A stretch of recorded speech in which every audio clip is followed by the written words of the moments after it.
Thank you for joining us for another episode of Cryptocurrent. Just one quick reminder. Cryptocurrent is a cryptocurrency and blockchain education platform that's bridging the gap between the curious newcomers who are just discovering the space and the thought leaders who are shaping its future. All opinions expressed by Richard Carthon, the Cryptocurrent team, and their guests on this show are exclusively their own opinions. You should not treat any opinion expressed by Richard, the team, and their guests as a specific inducement to make a particular investment or to follow as financial advice. This show and any other Cryptocurrent production is exclusively for informational purposes.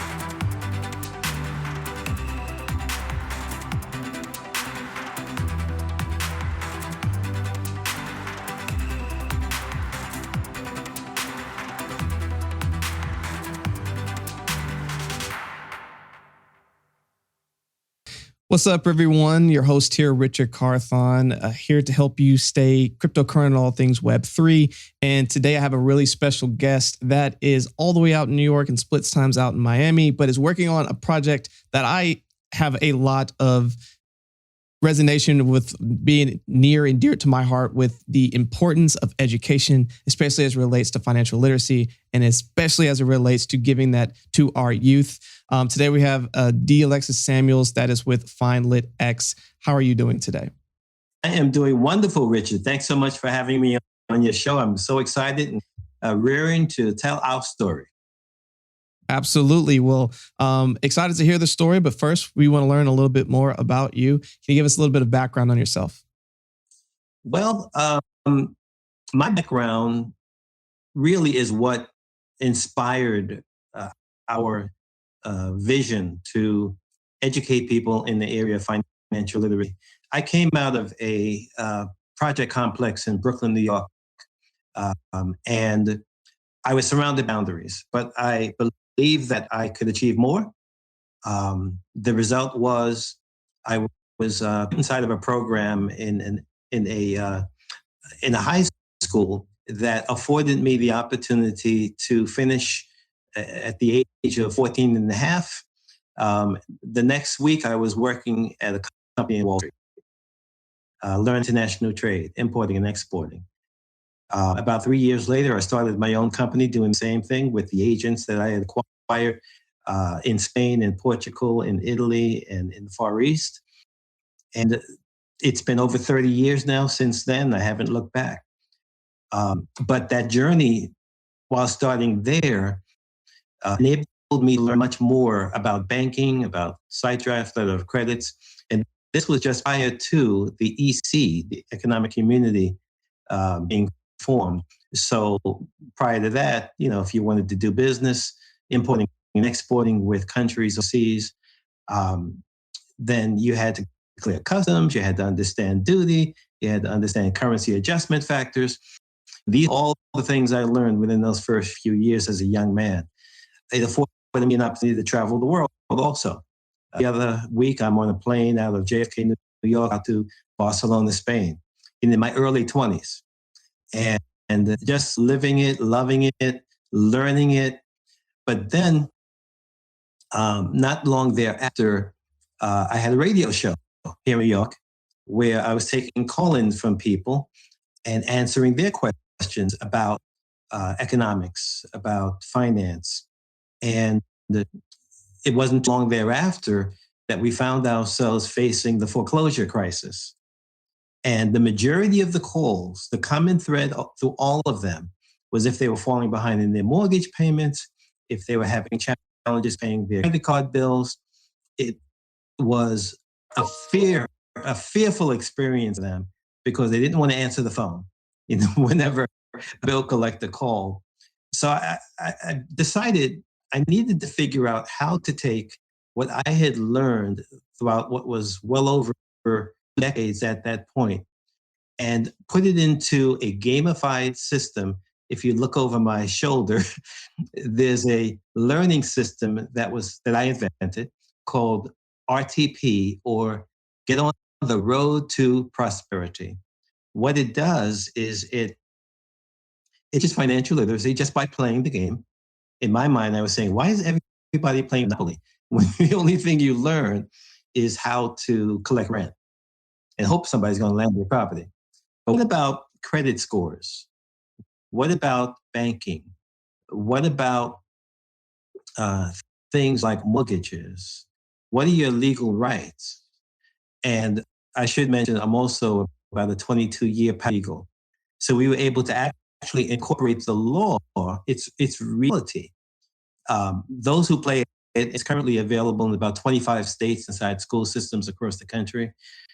Um, Everyone agrees it's priceless. If I only had this when I was a youth, I would have spared myself of so many different mistakes.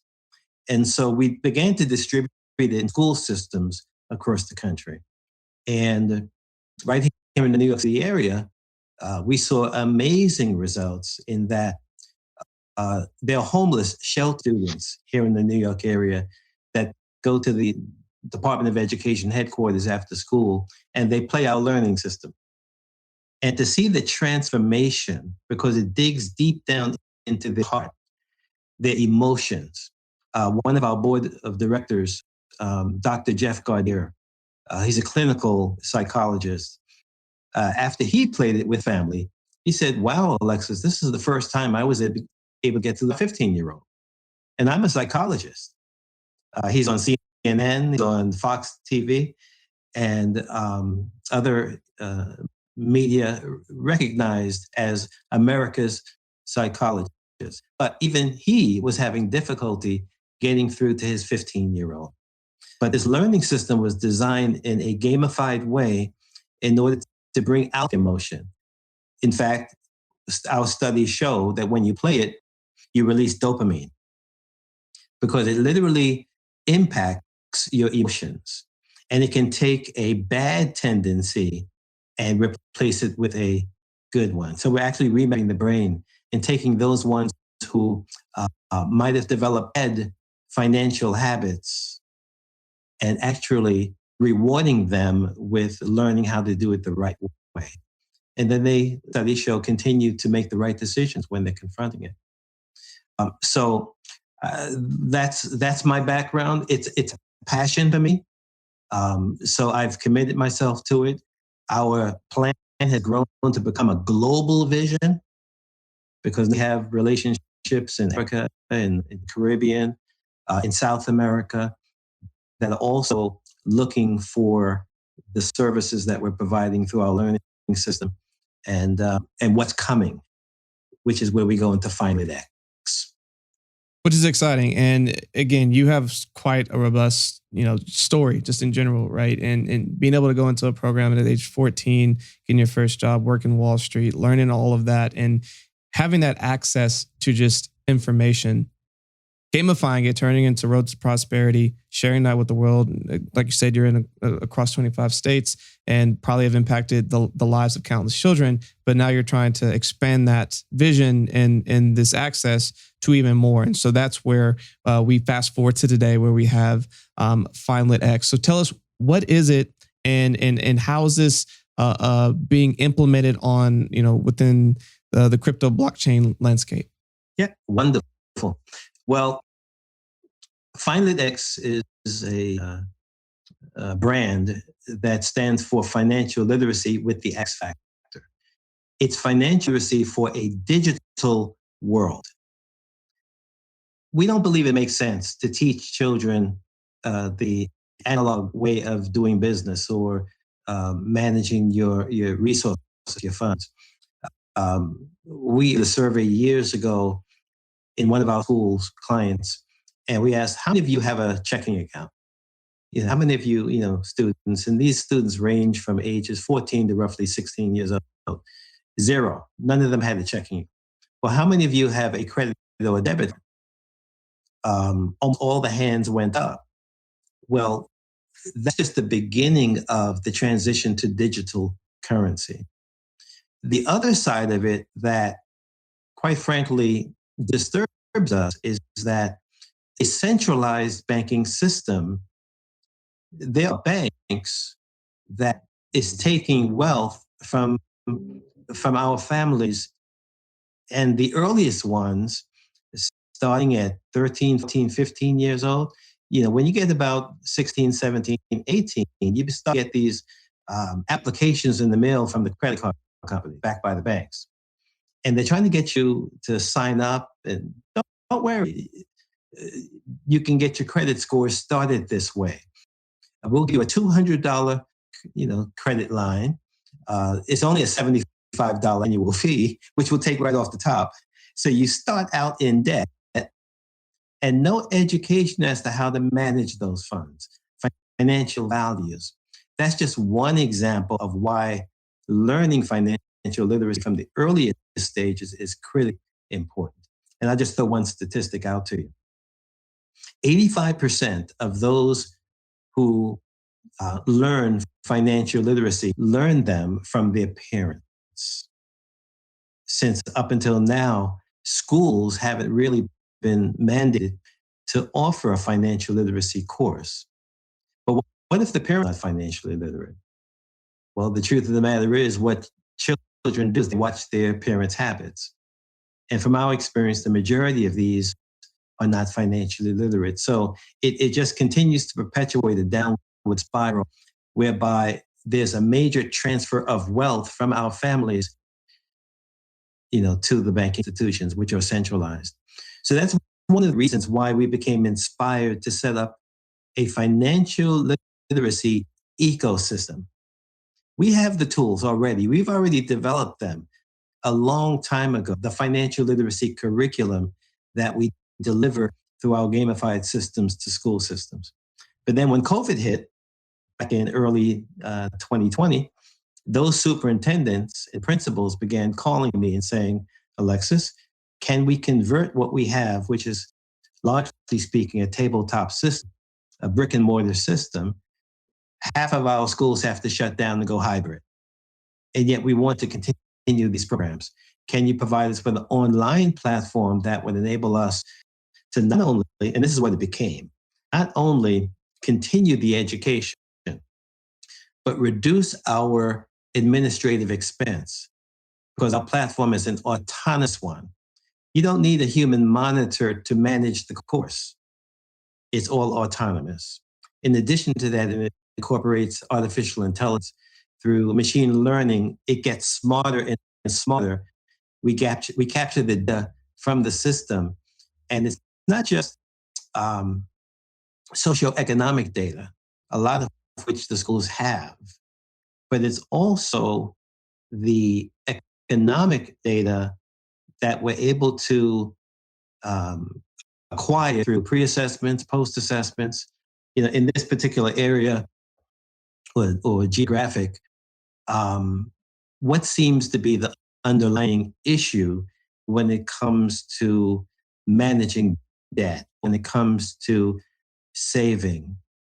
So we're able to capture that data. Which questions by percentage does the average student get wrong? Well, our system can then, when we acquire that data, begin to direct them into those gap areas, fill the gap with supplemental information, bring them back to the main topic once again, and then they achieve anywhere from starting out at 50% or 60% success ratio on the pre-assessment to as much as a 95 to 98% completion rate on the post-assessment. Valuable data. So we know we're educating and we're changing lives, in that these are individuals that are developing a higher level of socioeconomics. And I'll just mention one more point out there so as not to be too long-winded. Oftentimes when we talk about financial literacy, we think about dollars and cents, budgeting, savings, retirement. And it's true. The more financially literate you are, the better off you'll succeed, you'll finish. But do we realize that lack of financial literacy is a leading contributing factor to delinquency, to crime and violence, to prison populations, to mental health breakdown because of increased anxiety and depression. Obesity is also directly linked to lack of financial literacy, as well as worsened mortality. So when we talk about changing lives, one of the key areas we need to begin at is to teach financial literacy. And then the digital side just makes it all that much sweeter, because by offering not only education as to what is crypto, it's included within our curriculum, but also providing them with the tools to engage with crypto through a closed education ecosystem. And what that means is, number one, we can embed our currency, or excuse me, our curriculum into a blockchain and enable through blockchain embedment to distribute the curriculum globally at a fraction of the cost. And so we've been inviting them into places through our partnership with UNICEF, major global organization, to go into places like Uganda, Nigeria, Somalia, and in areas where there's extreme poverty and where the education systems are purely top down. The government may fund, they will have prime ministers of education, and those wealthy families at the top are those ones whose families and children are better educated. Then by the time resources get down to remote villages, it's scarce, very scarce. But we provide them with a blockchain-based curriculum that enables them through just some basic technology, battery operated, laptop computers, which enables education in remote areas where the internet, it wasn't available at first. And so we're able to take this financial literacy, and it's blockchain that makes it possible for us to distribute it beyond its current borders. And then add to that the eco side of it, in that one of the major roadblocks to education, even within this country, the United States, is the economics of it all. It's expensive to get to an Ivy League school or a mid-Ivy League school, and unless the government is providing full scholarship, and even there are many gaps within it. Economically, it's difficult for families that are in impoverished communities, many of which are right here in New York, one of which I grew up in, to be able to afford a very, very comprehensive good education. And so through this system too, able to distribute evenly, no longer from the top down through a centralized system, but to gradually decentralize education. And if we want to go through the history of it all, education, the classroom started about 275 years ago, and it hasn't changed much, with that single red schoolhouse, and everyone inside that community attended that school. By the way, on Sundays, that school was turned into a church. Funded. It was funded by either taxes from that local community or through contributions of donations from the wealthy. But what if you didn't come from a wealthy family? It was the wealthy children that had access to the better education. Gradually, as the years and days passed by, those schools began to multiply. But again, it was all taxation that divided. So if you lived in a high-class community that was taking in more tax dollars, your school is going to be funded better than the school that's in that impoverished community where taxes are much lower. And as a result, you can't afford to bring on as many teachers, as many programs. quality of education is much less. And would you believe, here we are, 21st century, and the same model continues to exist today. If you live in the upper east west side of New York City, where there's a little bit more money there, the average family might earn $180,000 a year. When they do fundraising, they're easily able to raise $1 million through fundraising programs. But on the other side, if you're in the more remote areas of Brooklyn or the Bronx, where the average income in those households might be $30,000, a family of four, and they're barely getting by, those programs for fundraising might only generate $3,000 or $4,000 a year. And that directly mirrors the quality of education in these areas. And so, for sure. And real quick, I just want to interject just for a second.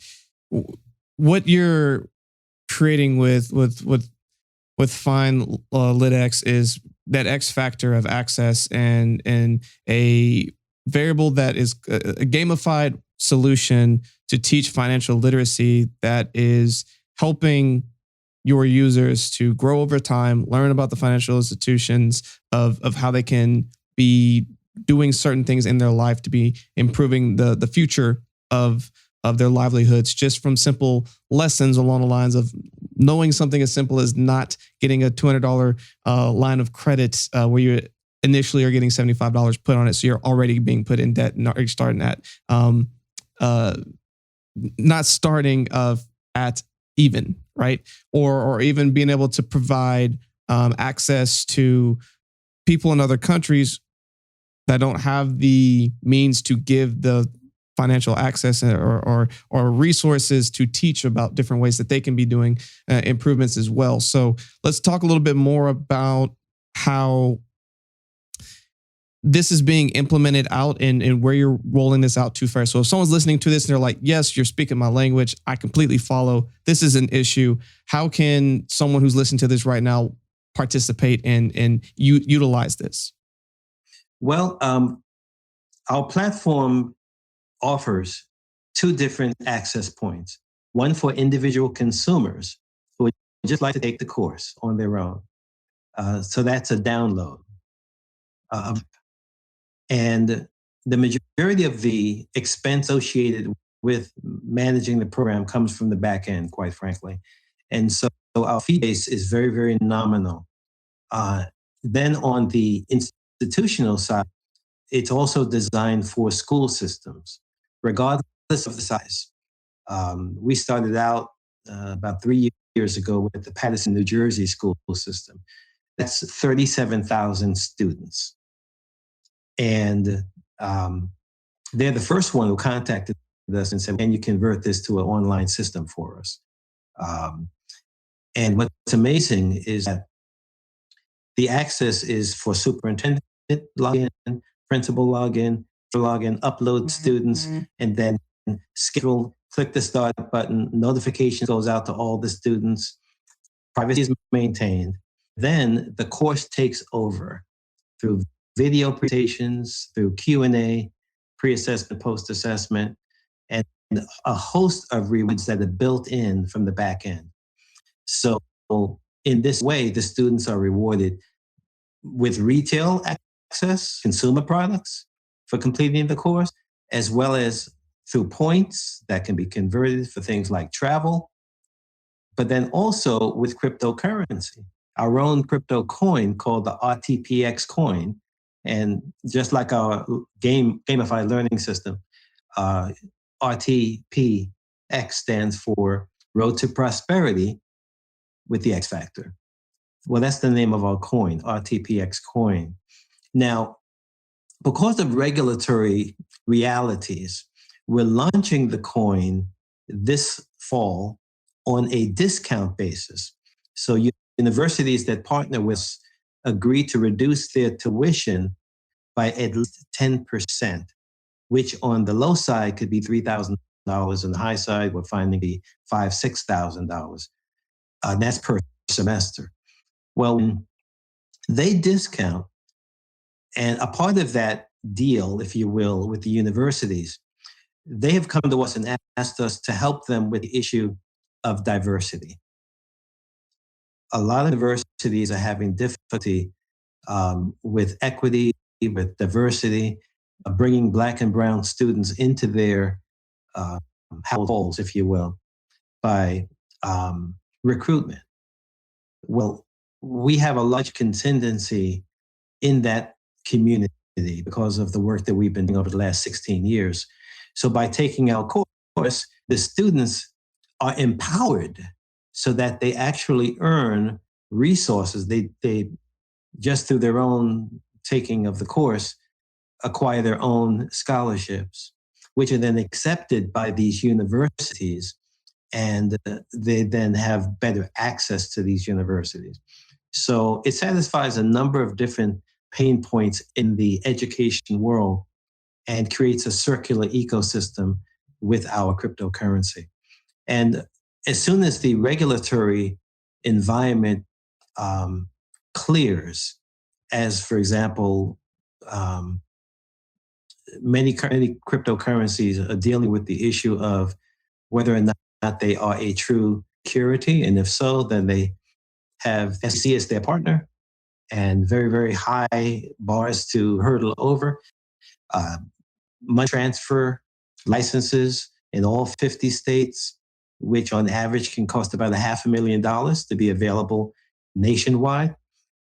So through our launch over the next 6 months, beginning in September, that enables us a brand to prove our utility and exemption from those regulations, at which point then our cryptocurrency is launched on various platforms. And those who would like to acquire it can acquire our coin. We really do see a growth in value that we're projecting could be as much as 10x within the first 18 months after launch.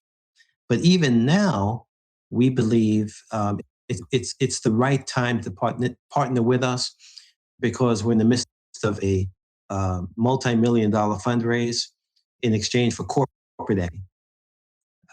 Many are coming aboard, and even SAF will promise of return on our cryptocurrency when that is launched as well. So it's just an amazing time for education, for our digital currency, and we're going to be here for a long time. We have a vision that's global. We already have a track record of clients. We have plenty of endorsements for major organizations, and we even picked up one about 6 years ago from Kenny Smith, who's the analyst on TNT and the NBA. That's displayed on the website. So we have a lot of exciting things going for us. We're just delighted to be in this. We think education is the most important thing. Absolutely. And for everyone that's listening to this and they either want to be one of the first retail users or partner with you as a university or potential investor, whomever, what are ways that they can connect with you or learn more about everything happening over at FinLitx?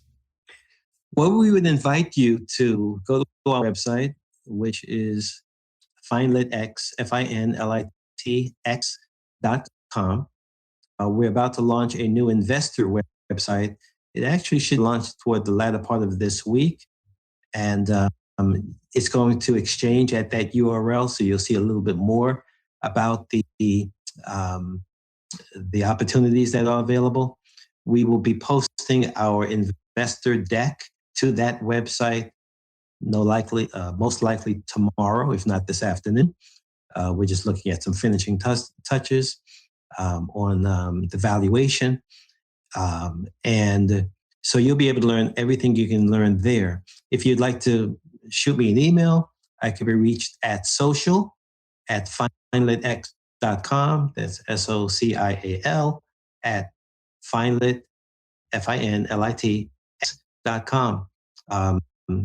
Tim and I answer those emails immediately, and we set up calls to explain more detail. We're talking to a lot of accredited investors right now. So again, now's the right time. It's an exciting time for us. It's time for financial literacy. And it's an exciting time for our young people. because we feel finally we have a tool that's serving our interests, not only to educate us, but also to empower us, which is so important. Absolutely. Yeah. And education allows for empowerment, and empowerment allows for progress. And I think it's really cool that y'all are in the process of creating that tool that's going to allow for a lot of financial empowerment to people who usually don't have that type of access. So, Alexis, as we wrap up here, what is a final thought that you want to leave with everyone listening today? Well, I'd like to encourage everyone to work with us, partner with us. We think we have the key. Be yourself, be individual. Don't listen to the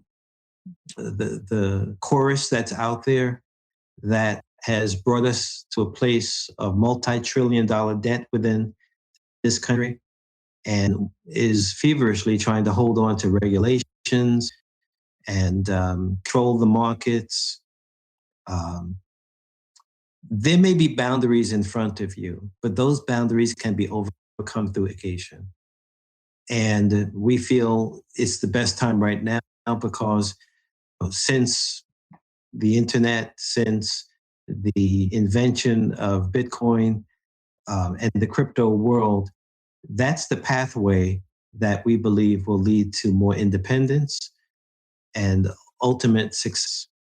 So take advantage of it. Get what naysayers are saying. Don't look at today's market that is releasing a lot of pressure that's in it. It's about to stabilize, we believe, and then it skyrocket. So take full advantage of the opportunity they have today, and I guarantee you, in 5-10 years, you'll be thankful you made that decision. Well, we definitely appreciate that final thought. Alexis Samuels, thank you so much for spending time sharing all that amazing information. Everyone, make sure you go check out the website, check out all the things that they have going on. And if you want to participate, you have some next steps that you can do with that. But as always, for everyone listening, stay cryptocurrent.